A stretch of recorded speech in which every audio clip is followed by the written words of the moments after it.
Dr. Andi adalah seorang sejarawan ternama yang mengabdikan hidupnya untuk mengungkap sejarah kuno dan artefak yang tersembunyi. Suatu hari, saat sedang meneliti di perpustakaan tua yang hampir terlupakan di pinggiran kota, ia menemukan sesuatu yang menarik perhatian. Perpustakaan itu, meski tidak terawat, menyimpan koleksi buku dan dokumen kuno yang berharga, dan Andi berharap menemukan petunjuk baru untuk penelitiannya. Saat menyusuri rak-rak berdebu, Andi menemukan sebuah buku yang tampak berbeda dari yang lain. Buku tersebut tebal, dengan sampul kulit yang usang dan judul yang hampir terhapus. Ketika ia membuka buku itu, halaman-halamannya terisi dengan teks yang ditulis tangan dan ilustrasi peta kuno. Di bagian tengah buku, ia menemukan sebuah peta yang menarik perhatiannya. Peta itu tampak sangat tua, dengan garis-garis yang menunjukkan pemandangan geografis yang tidak lagi dikenal. Di salah satu sudut peta, terdapat simbol-simbol kuno yang Andi kenali sebagai tanda-tanda dari sebuah peradaban kuno yang telah lama punah. Di samping simbol-simbol tersebut, terdapat tulisan dalam bahasa kuno yang berbunyi, lokasi harta karun terlarang. Andi sangat tertarik dengan penemuan ini. Sebagai seorang ahli sejarah kuno, ia tahu bahwa banyak legenda yang mengisahkan tentang harta karun yang hilang selama berabad-abad. Peta ini mungkin bisa menjadi petunjuk penting. Namun, buku tersebut tidak memiliki catatan atau penulis yang dikenal. Setelah memeriksa lebih lanjut, Andi menemukan bahwa buku itu adalah bagian dari koleksi pribadi seorang kolektor yang pernah tinggal di kota itu beberapa dekade lalu. Dengan rasa ingin tahu yang membara, Andi memutuskan untuk memeriksa lebih lanjut tentang peta tersebut. Ia mulai menganalisis simbol-simbol dan teks yang tertulis di peta, serta mencoba mengidentifikasi lokasi yang digambarkan. Meskipun peta itu tampak kabur dan sulit dipahami, Andi yakin bahwa ini adalah petunjuk nyata menuju harta karun yang legendaris. Setelah berjam-jam meneliti, ia menyadari bahwa peta tersebut mengarahkan ke sebuah lokasi terpencil yang terletak di daerah pegunungan. Lokasi itu tidak tercantum di peta modern. Dengan antusiasme dan tekad yang tinggi, Andi memutuskan untuk menyusun rencana ekspedisi guna mencari harta karun itu. Ia mulai menghubungi beberapa kolega dan teman-teman yang memiliki keahlian dalam arkeologi dan eksplorasi. Mereka semua antusias dengan ide tersebut dan bersedia membantu Andi dalam pencarian ini. Meskipun ada keraguan tentang keaslian peta dan keberadaan harta karun, Andi tetap yakin bahwa ini adalah peluang sekali seumur hidup. Namun, ia sadar bahwa untuk ekspedisi berbahaya ini, dia membutuhkan tim yang solid dengan berbagai keahlian. Salah satu orang pertama yang terlintas di benaknya adalah sahabat lamanya, Arif. Arif adalah seorang arkeolog terkemuka yang pernah bekerja sama dengan Andi dalam beberapa proyek penelitian di masa lalu. Mereka telah mengenal satu sama lain sejak kuliah dan memiliki hubungan yang erat, meskipun jalan hidup mereka berbeda setelah lulus. Andi segera mengambil teleponnya dan menghubungi Arif. "Arif, ini Andi. Apa kabar, sobat lama?" Sapa Andi. "Hei, Andi, lama tak jumpa. Aku baik-baik saja. Bagaimana denganmu?" Jawab Arif dengan hangat. Setelah beberapa menit berbincang tentang kehidupan dan pekerjaan mereka masing-masing, Andi mulai mengarahkan percakapan ke inti permasalahan. "Arif, aku baru saja menemukan sesuatu yang mungkin menarik bagimu," kata Andi dengan nada serius. "Aku menemukan peta kuno di perpustakaan tua. Aku yakin ini adalah peta menuju harta karun yang sudah hilang berabad-abad." Arif terdiam sejenak. Peta harta karun. Kedengarannya seperti cerita petualangan yang hanya ada di buku atau film, katanya sambil tertawa kecil. "Aku tahu kedengarannya tidak masuk akal, tapi ini nyata," lanjut Andi. "Peta ini sangat kuno dan menunjukkan lokasi yang tidak tercantum di peta modern. Aku membutuhkan tim untuk menyelidikinya, dan aku ingin kamu bergabung. Kau adalah arkeolog terbaik yang aku kenal, dan kita sudah pernah bekerja sama sebelumnya." Arif mempertimbangkan ajakan tersebut. Meskipun dia skeptis, dia tidak bisa menolak rasa penasaran dan semangat petualangan yang masih menggelora dalam dirinya. Kedengarannya seperti sesuatu yang menarik Andi. "Tapi, aku harus tahu lebih banyak tentang rencana ini. Di mana kita akan pergi? Apa yang kita harapkan untuk ditemukan?" Andi menjelaskan dengan detail tentang peta yang ditemukan, lokasi yang ditunjukkan, dan rencana kasar untuk ekspedisi tersebut. Dia juga menyebutkan bahwa mereka akan membutuhkan lebih banyak ahli, termasuk teknisi dan peneliti lainnya, untuk memastikan keselamatan dan kesuksesan misi ini. "Jadi bagaimana? Apakah kamu tertarik?" Tanya Andi penuh harap. Arif menghela napas panjang. Ini memang terdengar seperti sebuah petualangan yang seru. Baiklah, aku setuju. Tapi kita harus mempersiapkan semuanya dengan baik dan mengantisipasi segala kemungkinan, jawabnya akhirnya. Andi tersenyum lega. Aku tahu aku bisa mengandalkanmu Arif. Ini akan menjadi perjalanan yang tak terlupakan. Tim yang terdiri dari Andi, Arif, dan beberapa ahli lainnya memulai perjalanan mereka dengan antusiasme tinggi. Mereka dilengkapi dengan peralatan modern dan persiapan matang, berbekal peta kuno yang diperkirakan akan membawa mereka ke lokasi harta karun yang hilang. Namun, mereka segera menyadari bahwa perjalanan ini tidak akan mudah. Langkah pertama mereka membawa mereka melalui daerah pegunungan yang terjal. Jalur yang ditunjukkan oleh peta tidak terdeteksi oleh GPS modern, memaksa mereka untuk mengandalkan insting dan kemampuan navigasi mereka. Medan yang kasar dan berbatu membuat perjalanan menjadi lambat dan berbahaya. Beberapa kali, mereka harus menggunakan tali dan peralatan pendakian untuk menuruni atau mendaki lereng yang curam. Arif, yang berpengalaman dalam eksplorasi medan sulit, memberikan instruksi kepada tim untuk menjaga keselamatan. Pastikan kalian selalu terikat dengan tali pengaman dan jangan bergerak terlalu cepat. Kita tidak bisa mengambil risiko jatuh di sini, katanya dengan tegas. Dengan hati-hati, mereka berhasil melewati bagian pegunungan yang paling berbahaya, meskipun memakan waktu lebih lama dari yang diperki. Setelah melewati pegunungan, tim menghadapi tantangan berikutnya, cuaca yang tidak bersahabat. Awan gelap mulai mengumpul di langit, diikuti oleh angin kencang dan hujan deras. Mereka segera mencari perlindungan di bawah pohon-pohon besar, namun hujan lebat dan kilat membuat suasana menjadi mencekam. Andi, sebagai pemimpin ekspedisi, mengambil keputusan untuk menghentikan perjalanan sementara dan mendirikan tenda untuk berlindung dari badai. Kita tidak bisa melanjutkan perjalanan dalam kondisi seperti ini. Kita akan beristirahat dan menunggu sampai cuaca membaik, katanya. Selama beberapa jam, mereka beristirahat dan menunggu cuaca membaik. Hujan deras membuat tanah berlumpur dan licin, menambah tantangan dalam perjalanan mereka. Ketika badai akhirnya mereda, mereka melanjutkan perjalanan dengan lebih hati-hati, memastikan untuk menghindari area yang mungkin banjir atau longsor. Setelah cuaca membaik, tim melanjutkan perjalanan mereka melalui hutan lebat. Di sini, mereka menghadapi tantangan baru, rintangan alam berupa sungai deras yang harus mereka seberangi. Arus air yang kuat membuat penyeberangan menjadi sangat berbahaya. Arif dan teknisi tim, Rina, menyarankan untuk membuat jembatan darurat menggunakan tali dan kayu yang ditemukan di sekitar mereka.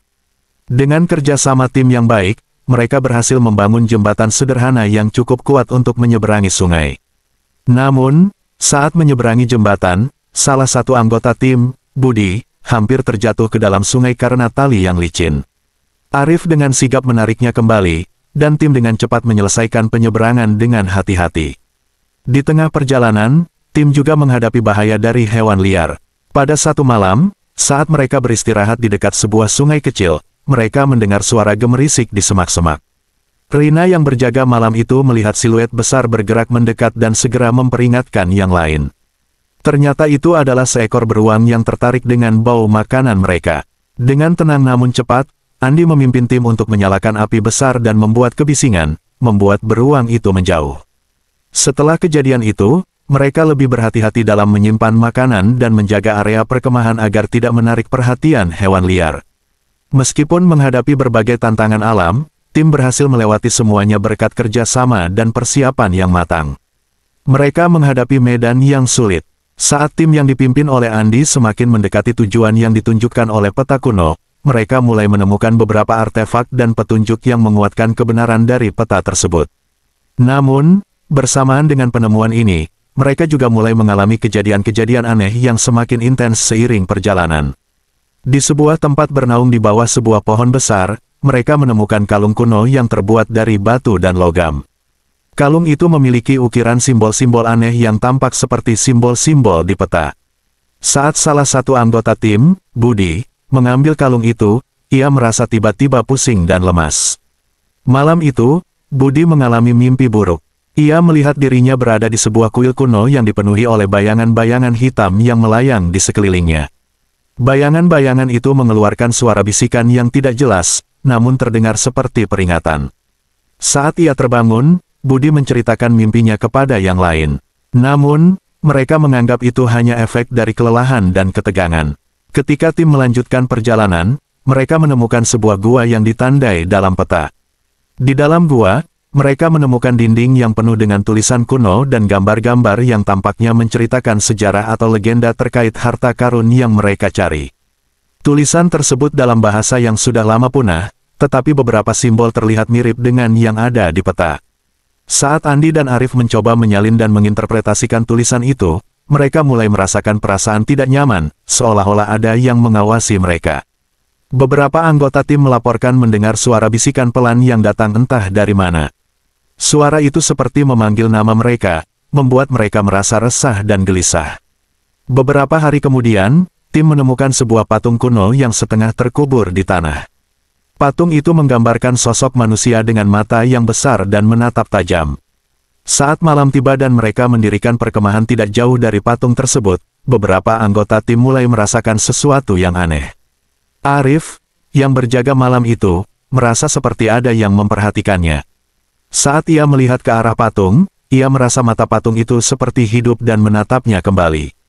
Ia menggosok-gosok matanya, berusaha meyakinkan dirinya bahwa itu hanya imajinasinya. Namun, perasaan itu tidak hilang.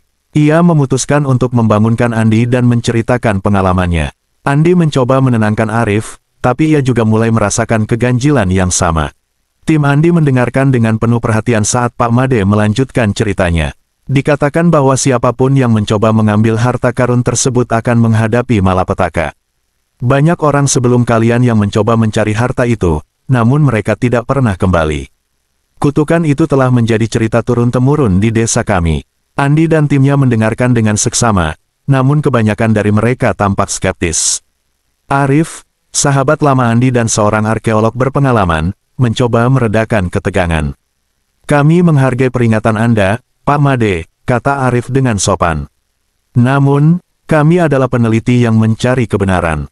Kami percaya bahwa cerita-cerita seperti ini seringkali dilebih-lebihkan atau disalahpahami. Budi, salah satu teknisi dalam tim, ikut menambahkan. Terkadang, legenda dan cerita rakyat hanya mitos yang diciptakan untuk menakut-nakuti orang atau menjaga suatu tempat agar tetap tersembunyi. Kami tidak takut pada kutukan. Pak Made menghela napas dalam-dalam. Kalian adalah tamu di desa kami, dan kami hanya ingin memberikan peringatan. Kami tidak bisa melarang kalian untuk melanjutkan pencarian kalian, tetapi ingatlah bahwa banyak yang telah mencoba sebelumnya dan tidak pernah kembali. Meskipun tim Andi tampak hormat dan mendengarkan peringatan tersebut, mereka sebagian besar menganggapnya sebagai tahayul dan cerita rakyat belaka. Mereka merasa bahwa sebagai peneliti modern, mereka memiliki pengetahuan dan teknologi yang cukup untuk mengatasi apapun yang mereka temui.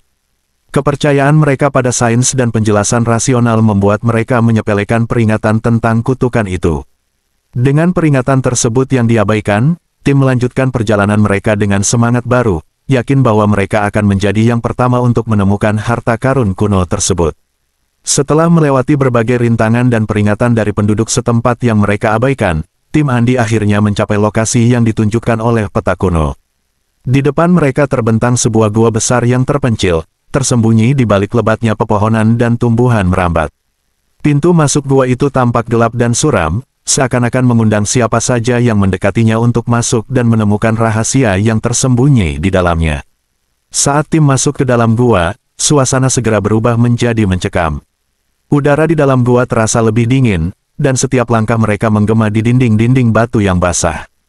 Mereka menyusuri lorong-lorong yang berliku, diterangi hanya oleh cahaya senter yang mereka bawa. Di sepanjang perjalanan, mereka melihat simbol-simbol kuno yang terpahat di dinding gua. Simbol-simbol itu tampak asing dan misterius, beberapa menyerupai bentuk manusia, binatang, dan entitas yang tidak dapat dijelaskan. Ini luar biasa, bisik Rina dengan kagum. Simbol-simbol ini tampaknya berasal dari peradaban kuno yang belum kita ketahui. Ini adalah penemuan yang luar biasa. Namun, kekaguman Rina tidak lama. Ketika mereka semakin jauh masuk ke dalam gua, mereka menemukan ruang besar yang tampak seperti ruang upacara.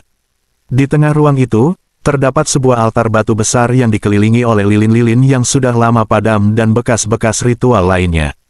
Di sekeliling altar, terdapat simbol-simbol yang lebih rumit dan rumit, tampak seperti menggambarkan kisah-kisah kuno atau mungkin mantra-mantra. Sepertinya tempat ini pernah digunakan untuk melakukan ritual kuno, kata Andi dengan nada serius. Lihat, ada tanda-tanda bekas pembakaran dan mungkin darah di sini. Di lantai, mereka menemukan lingkaran besar yang digambar dengan pigmen merah gelap, yang mungkin adalah darah. Di dalam lingkaran itu, terdapat berbagai macam simbol yang tampak tidak familiar bagi mereka. Beberapa di antara mereka juga menemukan sisa-sisa patung kecil dan alat-alat yang tampaknya digunakan dalam ritual. Budi, yang biasanya skeptis, tampak sedikit gelisah. Apapun yang dilakukan di sini, itu pasti sesuatu yang serius. Saya merasa ada sesuatu yang salah dengan tempat ini. Arif, dengan penasaran, mencoba mengidentifikasi simbol-simbol di sekitar altar. Simbol-simbol ini sepertinya berhubungan dengan upacara penyembahan atau mungkin pemujaan. Ada kemungkinan ini adalah tempat suci atau tempat kutukan. Semakin lama mereka berada di dalam gua, suasana menjadi semakin menegangkan. Cahaya senter yang mereka bawa mulai berkedip-kedip, dan udara terasa semakin berat. Beberapa anggota tim mulai merasa tidak nyaman, seolah-olah ada sesuatu yang mengintai mereka dari kegelapan. Perasaan diawasi yang mereka rasakan sejak awal perjalanan kini semakin kuat. Aku merasakan sesuatu yang aneh, bisik Rina sambil menggigil. Seperti ada energi yang sangat kuat di sini. Mereka terus menyelidiki ruang tersebut, menemukan lebih banyak tanda-tanda ritual kuno. Di satu sudut, mereka menemukan patung kecil yang tampak seperti dewa atau roh penjaga. Patung itu tampak menakutkan, dengan mata yang terlihat seakan-akan mengawasi siapapun yang memandangnya. Di sekeliling ruangan, mereka juga menemukan beberapa prasasti batu yang tampaknya menceritakan legenda atau peringatan. Sayangnya, bahasa yang digunakan sangat kuno dan sulit diterjemahkan. Kita harus mendokumentasikan semua ini, kata Andi dengan antusias, mencoba mengalihkan perhatian dari perasaan cemas yang semakin mencekam. Ini adalah penemuan besar yang bisa mengungkap banyak hal tentang sejarah peradaban kuno. Seiring dengan semakin dalamnya eksplorasi tim di dalam gua, suasana menjadi semakin mencekam. Udara semakin berat dan dingin, seolah-olah ada sesuatu yang mengintai di dalam kegelapan. Sementara mereka mengamati lebih banyak simbol-simbol kuno dan artefak, tanpa mereka sadari, gerakan-gerakan mereka mulai membangunkan roh-roh jahat yang telah terperangkap selama berabad-abad di tempat tersebut. Kejadian pertama yang aneh terjadi pada Budi, teknisi tim yang biasanya bersikap skeptis. Saat sedang memeriksa sebuah prasasti batu yang rusak, tiba-tiba ia merasakan getaran yang aneh dari dalam batu tersebut. Budi terjatuh ke lantai, mengerang dengan tangan mencengkeram kepala. Matanya yang biasanya tenang kini terbuka lebar dengan pandangan kosong. Beberapa detik kemudian, ia bangkit dengan gerakan kaku, seolah-olah tidak mengontrol tubuhnya sendiri. Budi, apa yang terjadi? Tanya Arif dengan khawatir. Budi tidak menjawab, ia hanya menatap Arif dengan mata yang sekarang tampak dingin dan tidak berjiwa, lalu mulai berbisik dalam bahasa yang tidak dapat dipahami oleh anggota tim lainnya. Bisikan-bisikan itu terdengar seperti mantra atau kutukan, dan membuat bulu kuduk mereka meremang. Rina, ahli linguistik, mendekat untuk mencoba memahami apa yang diucapkan Budi, tetapi saat ia mendekat, Budi tiba-tiba melompat dan mencoba menyerang Rina. Untungnya, Andi dan Arif segera menarik Rina menjauh dan berhasil menahan Budi. Dengan usaha keras, mereka mengikat Budi yang kini meronta-ronta dengan kekuatan yang tidak biasa. Ini bukan Budi, bisik Rina dengan suara gemetar. Ada sesuatu di dalam dirinya. Setelah kejadian tersebut, suasana semakin tegang. Tim mencoba untuk melanjutkan eksplorasi dengan hati-hati, namun kejadian-kejadian aneh terus berlanjut. Malam itu, saat mereka berkemah di dalam gua, suara-suara aneh mulai terdengar. Bisikan-bisikan lembut yang tidak jelas asalnya, gemerisik seperti langkah kaki yang tidak terlihat, dan sekali-sekali terdengar tawa pelan yang menakutkan. Arif, yang sedang berjaga malam, merasakan sesuatu yang aneh. Ketika ia memeriksa sekeliling, ia melihat Rina berdiri di sudut gua dengan pandangan kosong. Mata Rina yang biasanya penuh semangat kini tampak pucat dan kosong. Ia mulai berbicara sendiri dalam bahasa kuno yang terdengar seperti seruan roh-roh yang telah lama mati. Rina, kamu baik-baik saja? Tanya Arif, mendekati dengan hati-hati. Namun, Rina tidak merespons. Sebaliknya, ia mulai menari dengan gerakan aneh dan tidak beraturan, seperti orang yang kerasukan. Arif mencoba menyadarkan Rina, tetapi tanpa hasil. Ia kemudian membangunkan Andi, yang terkejut melihat keadaan Rina. Ini semakin buruk, kata Andi dengan wajah tegang. Kita harus keluar dari sini. Namun, sebelum mereka bisa bertindak, Arif merasakan kehadiran yang kuat dan tidak terlihat di sekitar mereka. Perlahan-lahan, satu persatu anggota tim lainnya mulai menunjukkan gejala yang sama. Mereka mulai berbicara dalam bahasa yang tidak mereka ketahui, berjalan tanpa tujuan di dalam gua, dan terkadang tertawa atau menangis tanpa alasan. Beberapa dari mereka bahkan mulai menyerang satu sama lain dengan kekuatan yang mengerikan. Keadaan semakin kacau ketika Andi menyadari bahwa mereka telah membangunkan sesuatu yang jauh lebih kuat dari yang mereka bayangkan. Roh-roh jahat yang terperangkap di gua itu kini merasuki tubuh-tubuh mereka, menggunakan mereka sebagai medium untuk melampiaskan kemarahan dan dendam yang telah lama terpendam. Andi, yang berusaha tetap tenang, mencoba mencari cara untuk menyelamatkan timnya. Namun, saat ia melihat ke mata teman-temannya yang kini kerasukan, ia menyadari bahwa mereka tidak lagi sepenuhnya sadar. Mereka telah menjadi alat bagi roh-roh jahat yang terbangun. Dengan ketakutan yang semakin mendalam, Andi berusaha untuk tetap bersembunyi dan melindungi diri dari rekan-rekannya yang kini berubah menjadi sosok-sosok mengerikan yang haus akan kekerasan dan kekacauan. Suasana dalam gua semakin gelap dan menyesakkan, seiring dengan roh-roh jahat yang menguasai tempat tersebut. Andi harus mencari cara untuk bertahan hidup di tengah situasi yang semakin mencekam, sementara roh-roh jahat itu terus menguasai dan menghancurkan teman-temannya satu persatu. Situasi di dalam gua menjadi semakin mengerikan ketika anggota tim yang kerasukan mulai menyerang satu sama lain. Malam itu, kegelapan tidak hanya menyelimuti ruang fisik di dalam gua, tetapi juga jiwa-jiwa yang terjebak di dalamnya.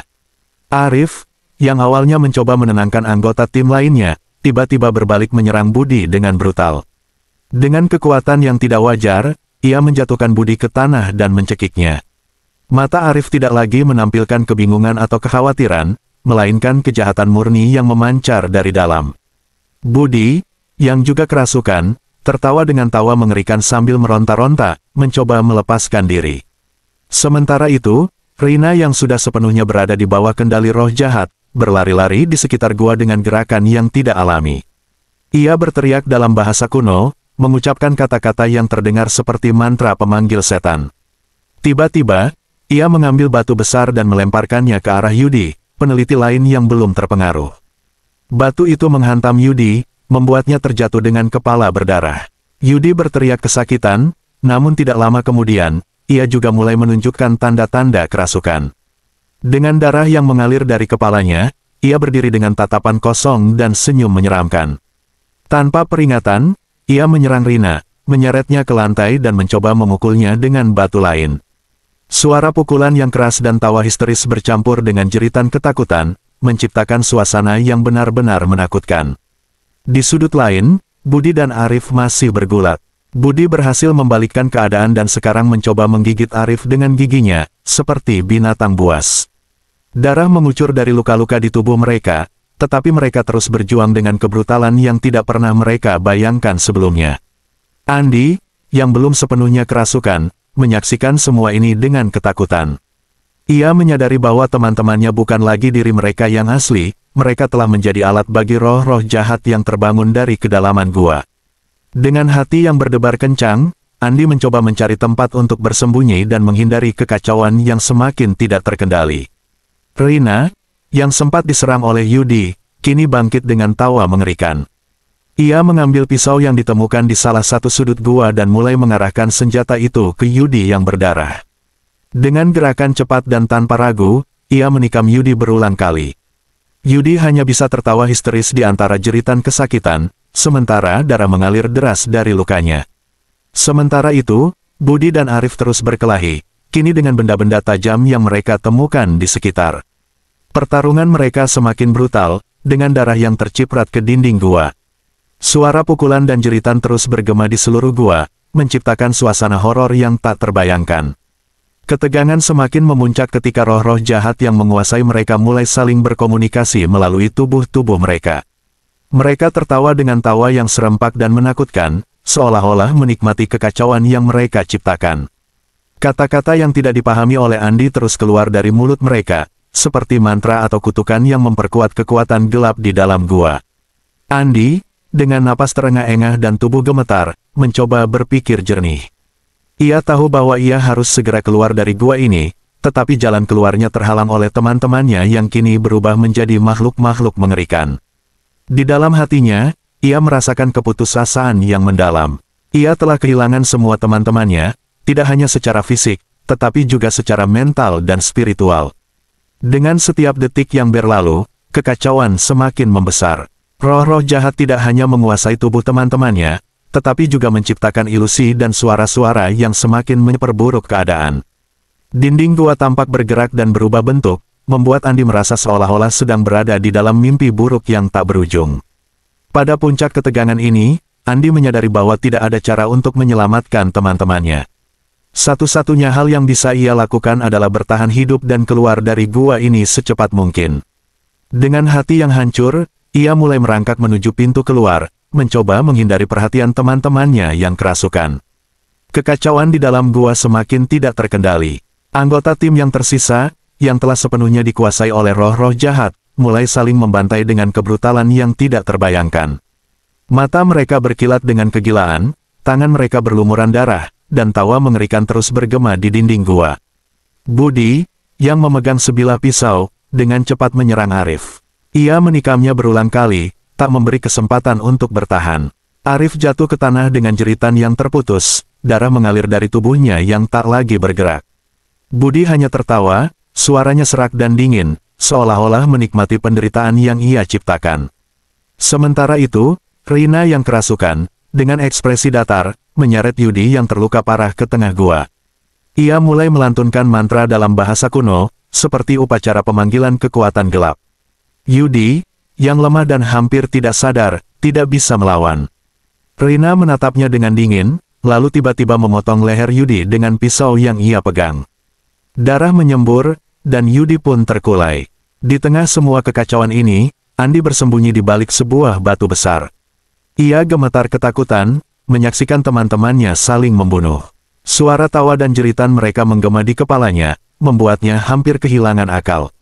Namun, dalam hatinya, Andi tahu bahwa ia harus melarikan diri. Ia adalah satu-satunya yang tersisa, satu-satunya yang belum dikuasai oleh kutukan mengerikan ini. Dengan hati-hati, Andi mulai merayap menjauh dari tempat kejadian. Ia mencoba menghindari perhatian teman-temannya yang kini berubah menjadi pembunuh tanpa rasa belas kasihan.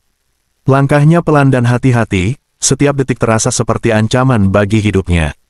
Namun, Andi harus tetap tenang. Jika tidak, ia akan segera menjadi korban berikutnya. Namun, seolah-olah menyadari niat Andi, Budi tiba-tiba menoleh ke arah persembunyiannya. Mata Budi yang merah dan penuh kebencian bertemu dengan tatapan Andi. Tidak bisa kabur, Andi, kata Budi dengan suara yang terdengar seperti bukan miliknya. Kau akan tetap di sini bersama kami. Dengan teriakan liar, Budi melompat ke arah Andi. Andi, yang terkejut, segera bangkit dan berlari. Ia mendengar langkah kaki Budi yang semakin mendekat di belakangnya, diikuti oleh suara tawa gila Rina dan Arif. Andi tahu bahwa ia harus berlari secepat mungkin, atau dia akan mati. Di dalam gua yang gelap dan sempit, Andi mencoba menemukan jalan keluar. Namun, setiap lorong tampak sama, penuh dengan kegelapan dan bayangan yang mengerikan. Ia berlari tanpa henti, mencoba menghindari kejaran teman-temannya yang kerasukan. Suara langkah kaki dan tawa mereka menggema di dinding gua, membuat Andi semakin panik. Di tengah pelarian, Andi terjatuh dan hampir terperosok ke dalam sebuah jurang dalam di dalam gua. Ia terengah-engah, dengan napas berat dan keringat dingin membasahi wajahnya. Di belakangnya, ia bisa mendengar suara teman-temannya semakin dekat. Mereka mendekat dengan cepat, seperti predator yang mengincar mangsanya. Dengan sisa tenaganya, Andi bangkit dan melanjutkan pelariannya. Ia tidak tahu berapa lama lagi ia bisa bertahan. Tubuhnya lelah, pikirannya kacau, dan setiap langkah terasa seperti perjuangan melawan kegelapan yang mengancam untuk menelannya. Namun, ia harus tetap bertahan. Ia tidak bisa membiarkan dirinya mati di tempat ini, terperangkap bersama roh-roh jahat yang telah membunuh teman-temannya. Tiba-tiba, Andi melihat secercah cahaya di kejauhan. Itu adalah jalan keluar. Dengan penuh harapan, ia berlari sekuat tenaga menuju cahaya tersebut.